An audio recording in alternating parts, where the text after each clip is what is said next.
현대 지금의 사회를 살아가면서 가장 많이 듣는 말 중에 하나가 알고리즘이라는 단어 같습니다.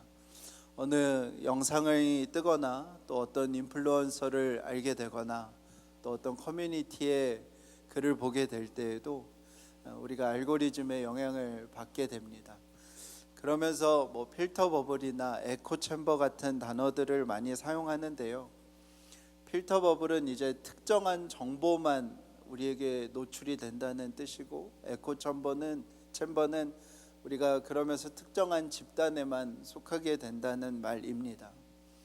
그러니까 특정한 집단에서 특정한 정보만 받게 되는 모습이 이 알고리즘 문화에 있다는 것이죠. 그런데 생각을 해보면 알고리즘이라는 단어가 나왔고 필터 버블이나 에코 챔버라는 단어가 새로 나왔을 뿐이지 그게 인간이 가진 한계와 문제라고 생각이 듭니다.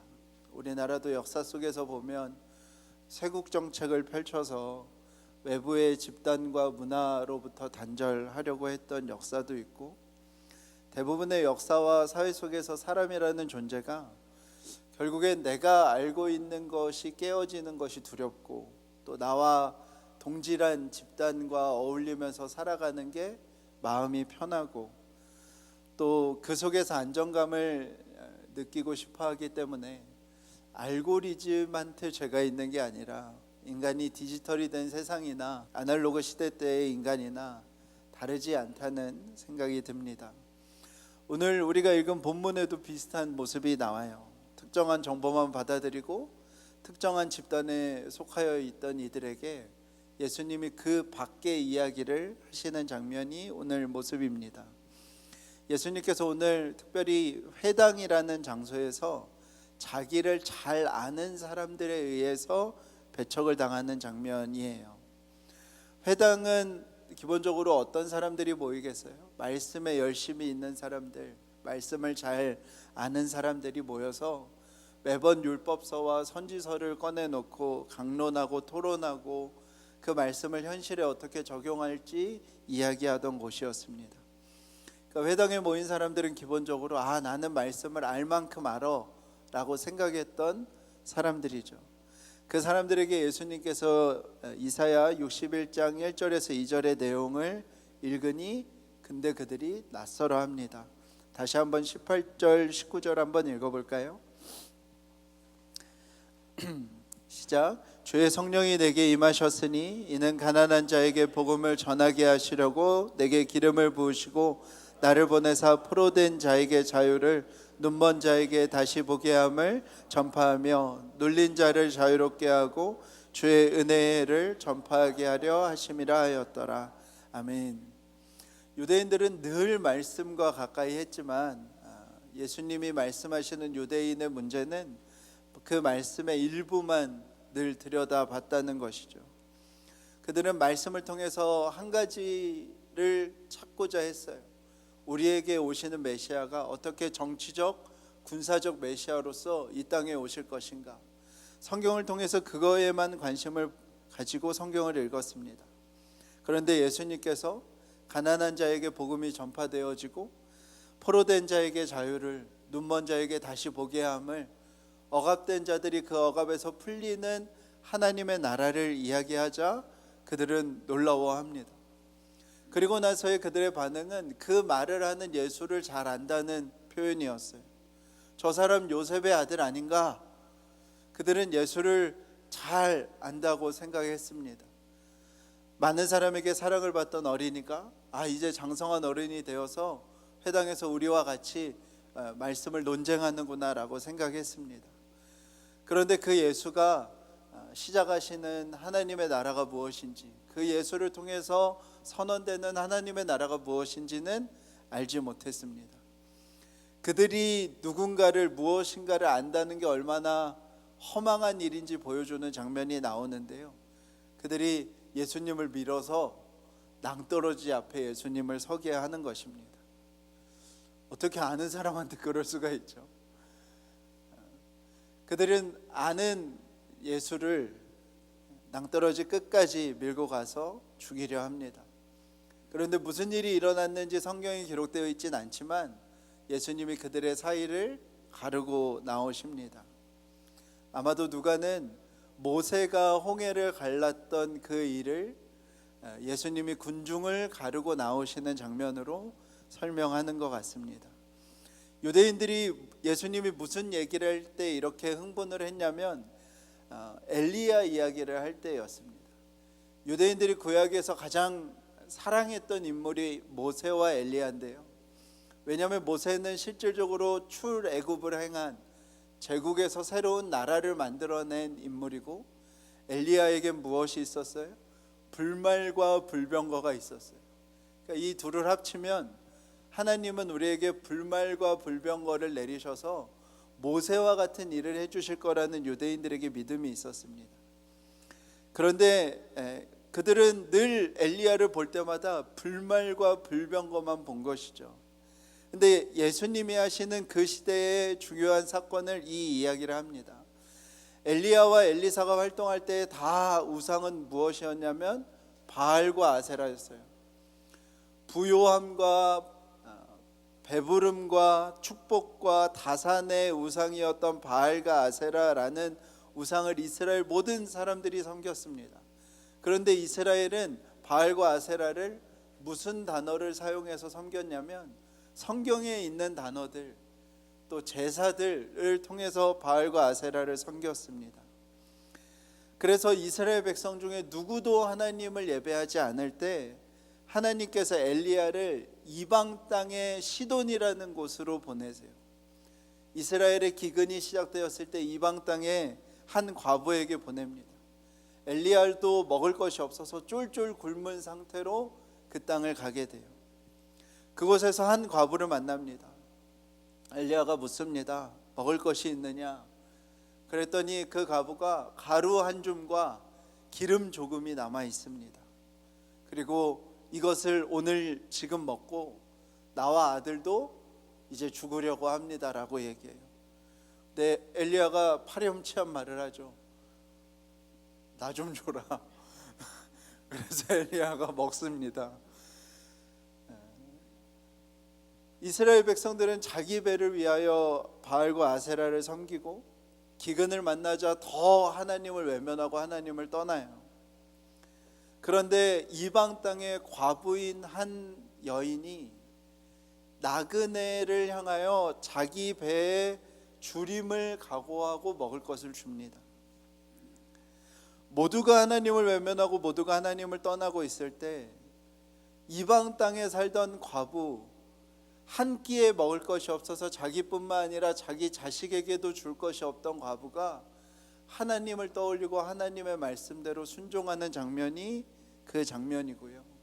하나님이 그 과부의 집에 축복을 하셔서 그 가루통과 기름통을 마르지 않게 하시죠. 이스라엘은 모든 말과 언어가 다 자신들의 종교를 말하지만 실질적으로는 바알과 아세라를 섬겼고, 이방 땅의 과부 한 사람은 하나님을 섬겼다는 이야기예요. 엘리사 시대에도 이스라엘 백성은 똑같이 바알과 아세라를 섬겼습니다. 근데 바알 신앙이 시작된 아람이라는 지역의 군대 장관이, 나아만 장군이 엘리사를 찾아옵니다. 그에게 피부병이 있었어요.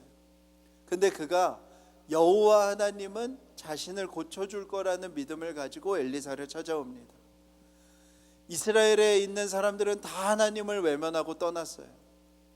그런데 아람 지역의 나아만 장군은 바알과 아세라가 아니라 하나님을 기억하고 하나님께로 오는 거예요. 그리고 나아만 장군은 엘리사의 말에 순종하여 피부의 병이 낫게 되는 이야기를 합니다. 예수님께서 회당에 모인 사람들한테 그 얘기를 하는 거예요. 회당에 모여서 말씀을 가지고 날마다 뭐라 하는 너희들이 엘리야 엘리사 시대에 이스라엘 백성과 하나 다르지 않다라고 얘기하는 겁니다.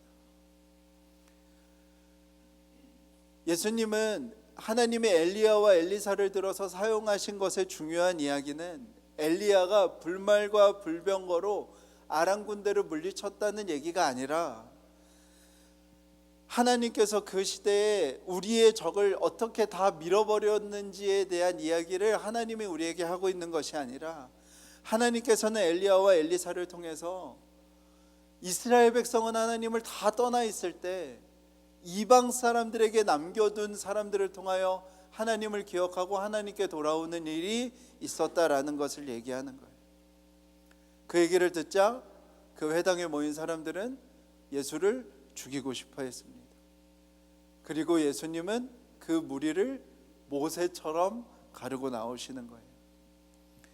그리고 나서 다시 예수님께서 안식일의 말씀을 가르칩니다. 사람들이 다 놀라워합니다. 그 말씀에 권위가 있다라고 얘기해요. 사람들은 예수님이 어떤 가르침을 했기 때문에 권위가 있다고 느꼈을까요? 예수님께서 부흥사처럼 말씀하셨을까요? 다른 이유가 아닙니다.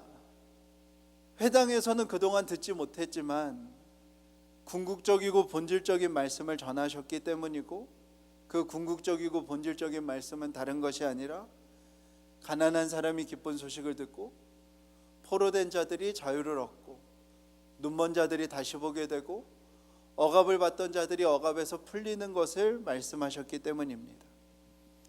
그리고 예수님은 이 일이 자기가 고향에서 환영을 받지 못하는 일이라고 말씀합니다. 그 고향에서 가지고 있던 사람들의 마음은 뭐였어요?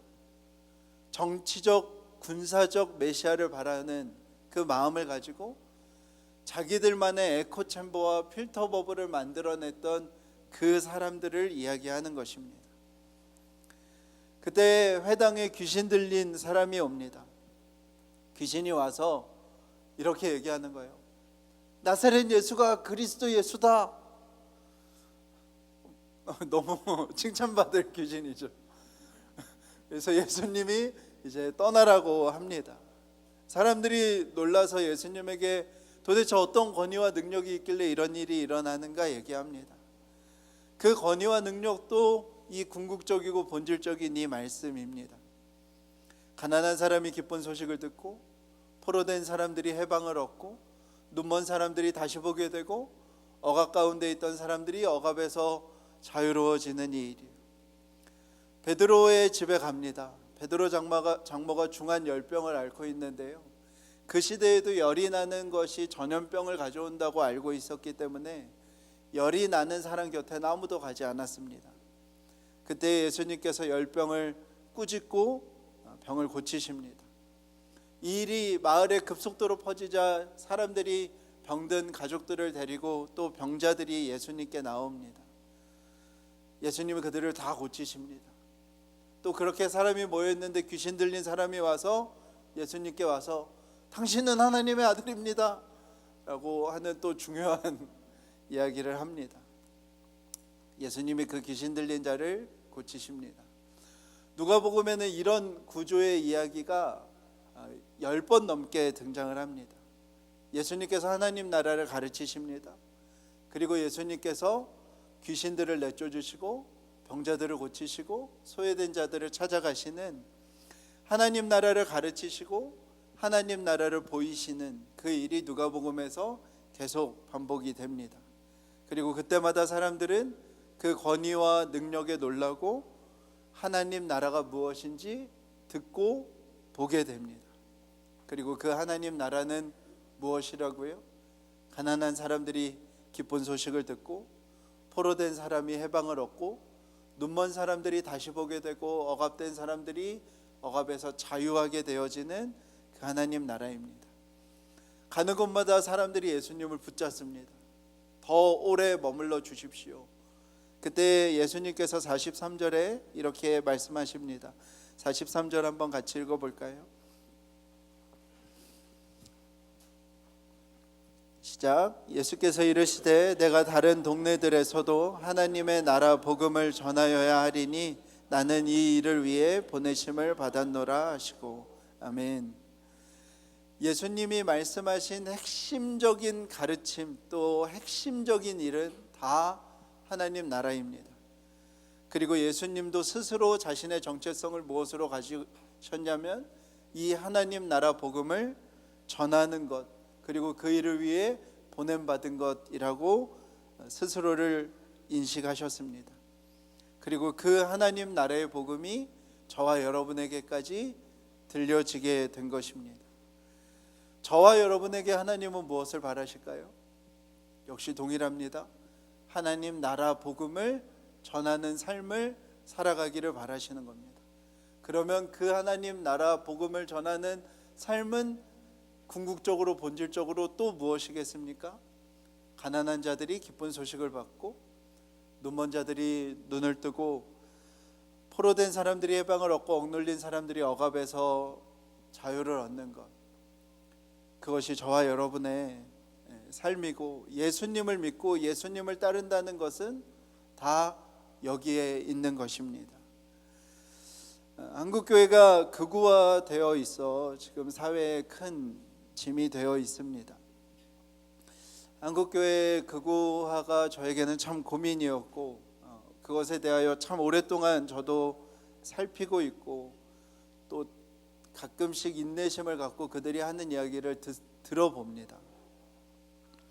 근데 제가 내린 하나의 결론은, 이들이 결론으로 바라는 것은 교회의 영광이 회복되어지는 것을 바라는 것 같아요. 그리고 그들이 말하는 이 교회의 영광이 회복되어지는 건 뭐냐면, 다시 한번 교회에 부흥이 일어나서 교회에 사람이 막 가득해지는 것이거나, 아니면 한편으로는 로마의 국교회나 중세시대 기독교 국가들을 떠올리면서 그때의 모습이 되는 것이라고 생각이 듭니다. 극우화된 교회들이 말하는 중요한 세 가지, 이게 어떻게 연결되는 것인지 저는 아직도 모르겠지만, 아무튼 그들이 중요하게 생각하는 것이 반진화론, 또 반공산주의 혹은 사회주의, 그리고 반동성애인데요. 이런 주장을 하는 것도 결론적으로 뭐냐면, 이런 주장들이 그 기독교 국가화되어 있던 교회를 무너뜨렸기 때문이라고 말합니다. 또 이들이 얘기하는 어떤 68혁명이나 현대 철학자들이 말하는 말들 속에서도 그들이 걱정하는 것은 다 뭐냐면, 그들의 주장이 교회의 힘을 잃어버리게 했다는 주장이에요.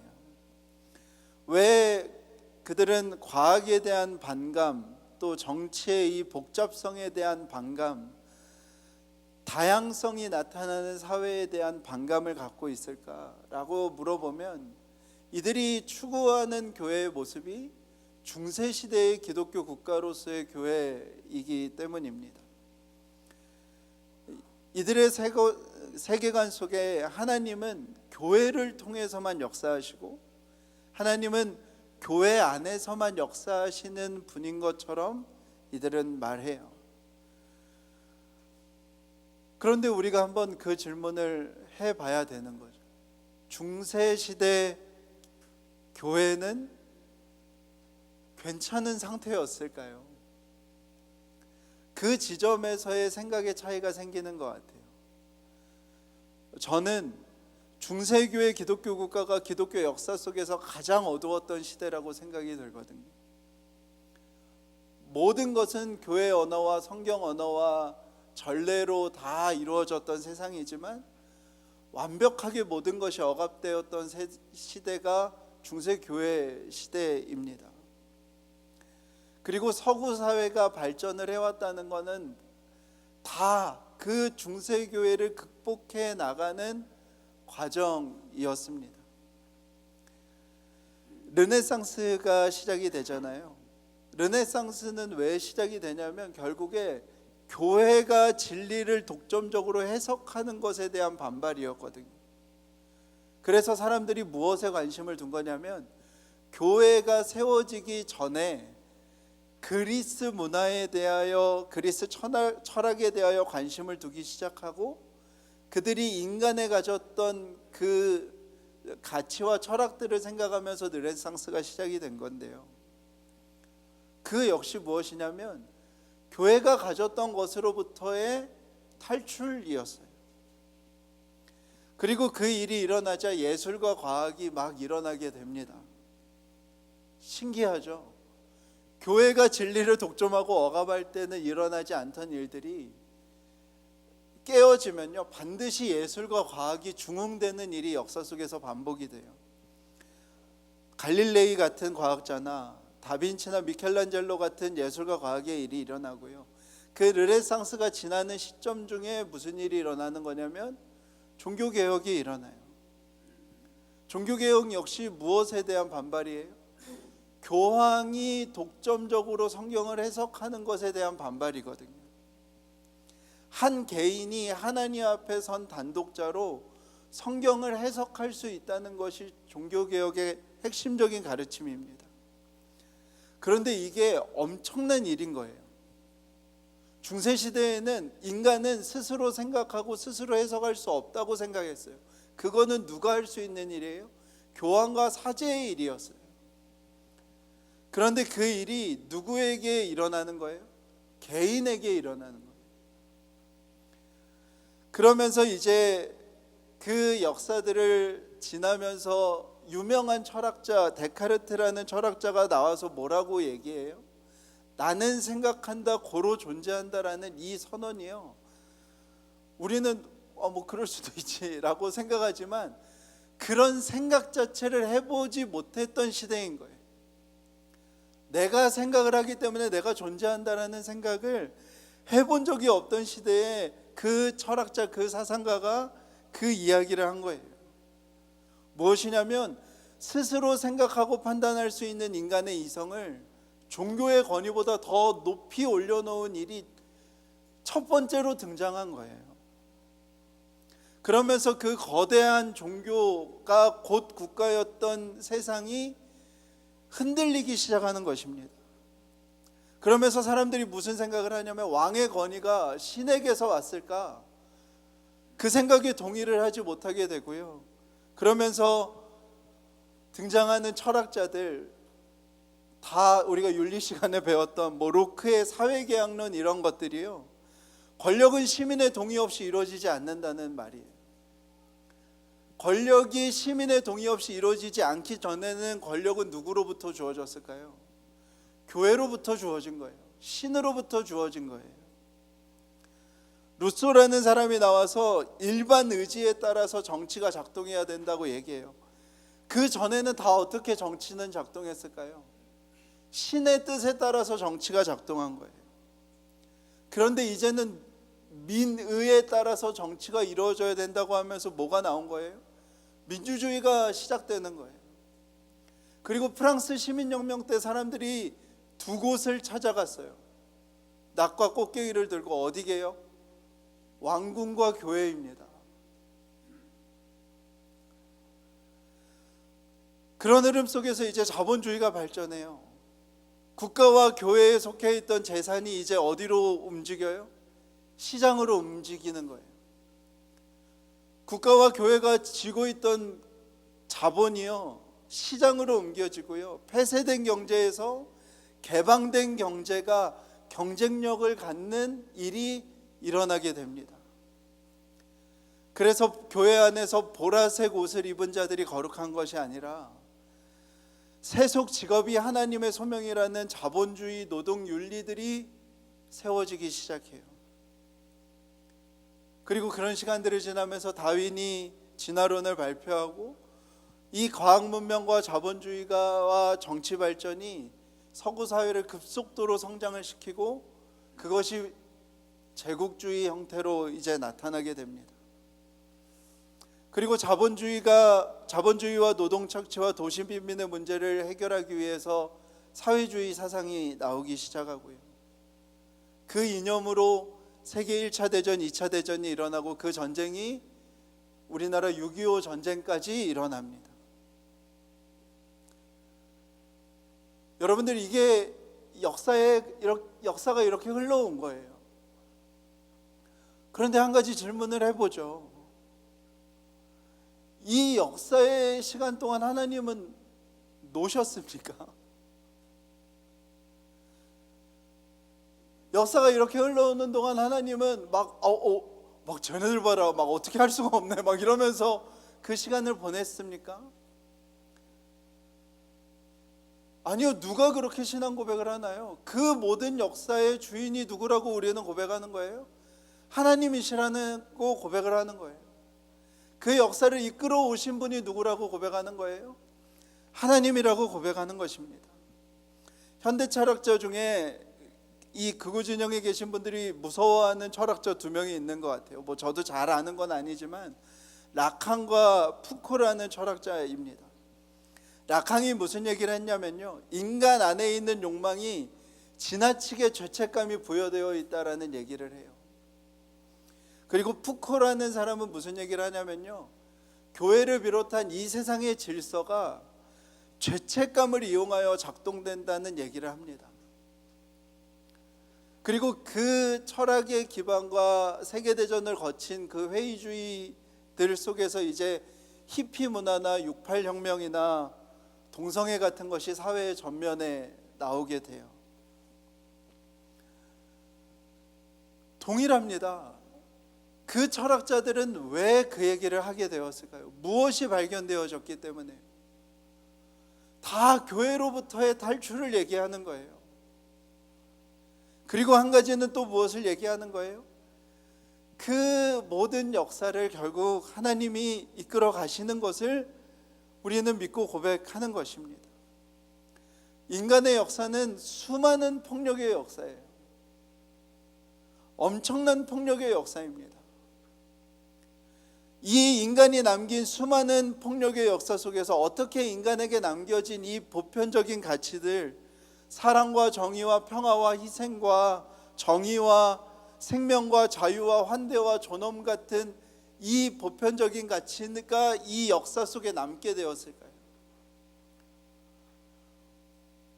여러분, 그것이 하나님이 역사를 이끄신 증거이고 고백이라고 우리가 말하지 않으면 우리는 무슨 고백을 할 수 있는 것이죠?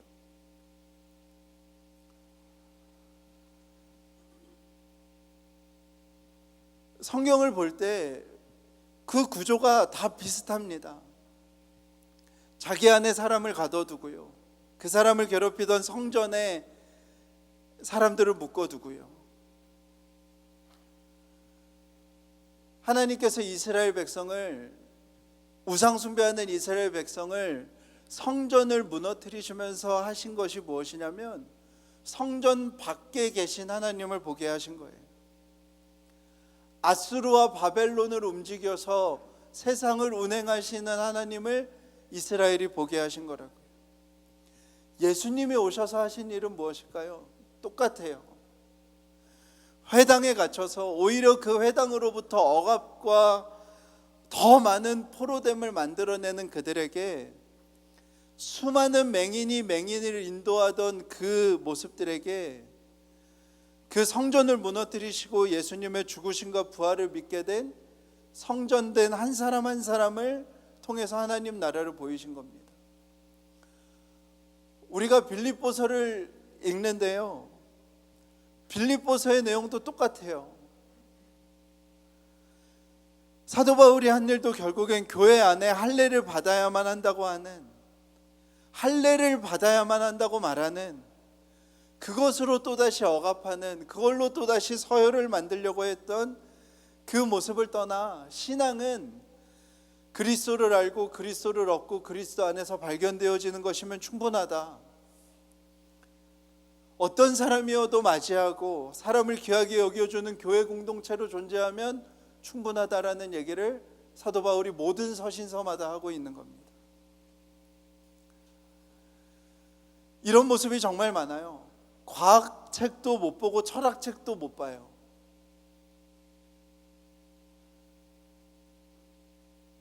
교회 안에, 교회를 다니시는 사람들 중에 이런 생각을 가지신 분들이 정말 많습니다. 과학책 못 보겠어요. 철학책 못 보겠어요. 왜요? 제 신앙이 흔들릴 것 같아요. 아니요, 여러분들 다 들여다보십시오. 그들이 그 세상 속에서, 특별히 서구 사회 속에서 교회가 얼마나 사람들을 무시무시하게 지배하였기 때문에 그것으로부터 탈출하고 싶었는지를 고민해야죠. 그들이 무엇을 극복하고자 했는지 그것을 찾고 우리 시대에 답을 해야죠.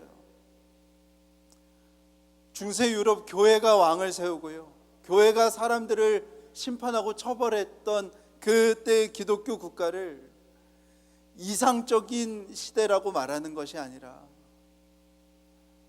어린애처럼 다시 교회가, 하나님 다시 교회가 힘을 갖게 해주세요 라고 떼쓰는 것이 아니라 교회 너머에서 역사하셨던 하나님께서 이 역사를 어떻게 운행해 오셨는지를 살피는 것이 더 중요한 것입니다.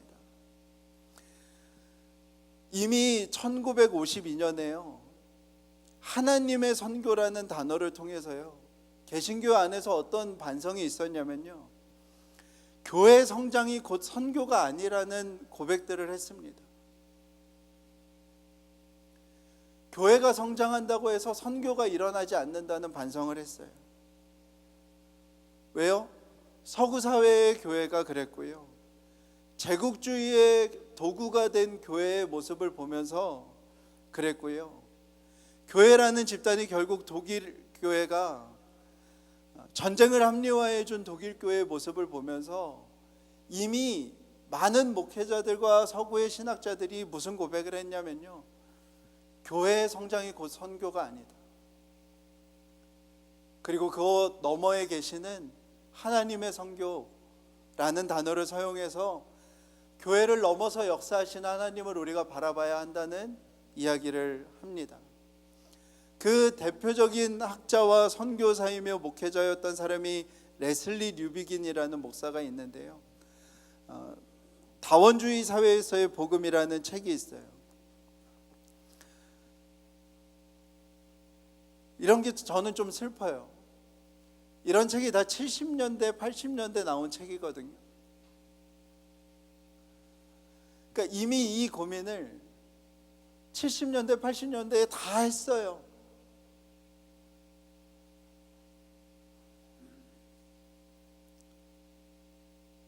그 레슬린 유비긴이라는 목사님이 이렇게 얘기했습니다.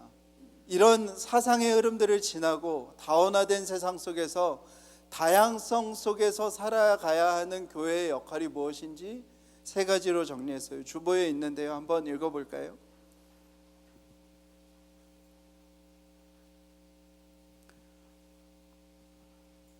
시작. 교회는 표지이고, 교회는 도구이고, 교회는 선취이다. 네, 거기까지만 읽겠습니다.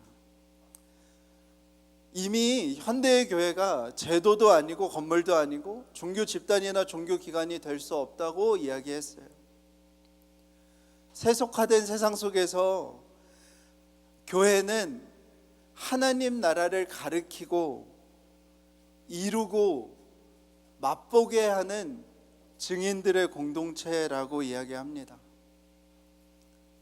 세상 사람들이 교회를 볼 때 그 교회가 가리키는 방향을 보는 거예요. 그리고 그 방향을 따라서 시선을 옮기면 저것이 하나님의 나라구나 라는 것을 알게 해주는 곳이 교회라고요. 그리고 교회는 하나님 나라를 위하여 쓰임받고 있어야 하는 공동체라는 거예요. 그리고 교회는 하나님 나라의 전조 증상, 하나님 나라가 실현된 공동체, 하나님 나라가 이 땅에 선취된 공동체라고 얘기하는 거예요. 교회에 오면은 경험하는 것이, 듣고 배워서 아는 것이 아니라 교회라는 곳을 통해서 경험하는 것이 하나님 나라여야 한다는 것입니다. 여러분, 우리가 이 질문을 많이 하잖아요. 예수님께서는 교회에 오시면 환영받으실까요?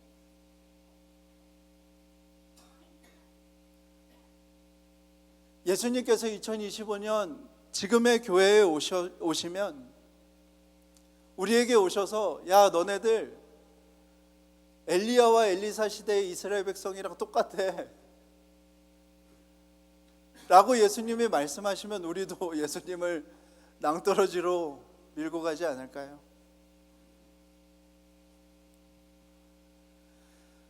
여러분, 교회의 영광이 회복되는 것은 무엇이죠? 사람이 차고 넘치는 것일까요?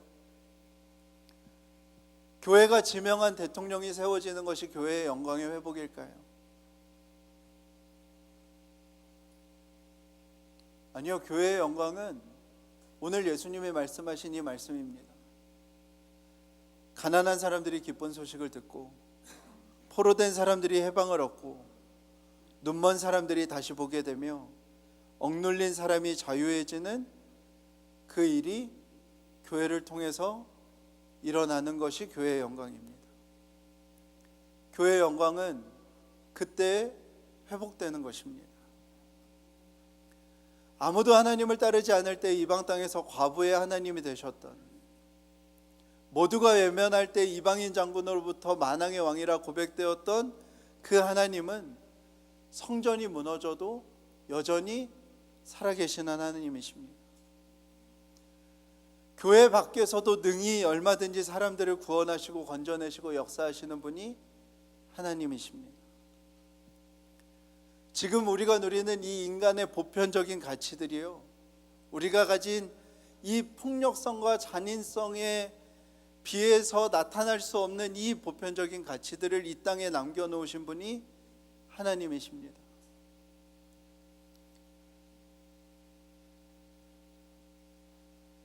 우리는 교회 안에서 그리고 교회 밖을 향하여 기쁨과 너그러움과 서로를 위한 기도가 있는지를 보이는 하나님 나라의 표지이고 도구이고 선취인 교회인 것입니다.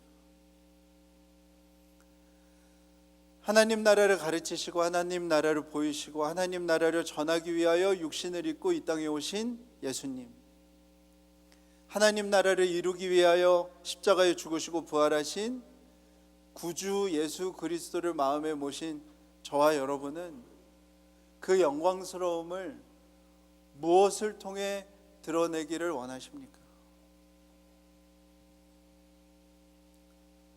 어쩌면 우리는 교회 성장, 교회를 통한 무엇, 또 각자에게 있는 성장과 성공주의 라는 에코챔버와 필터 버블에 갇힌 교회 알고리즘 때문에 하나님의 역사와 하나님 나라를 잃어버린 사람들은 아니었을까요?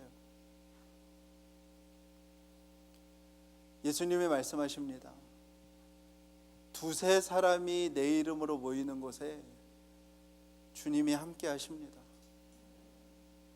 두세 사람이 그 하나님의 나라를 갈망하며 모이면 충분한 교회인 것입니다.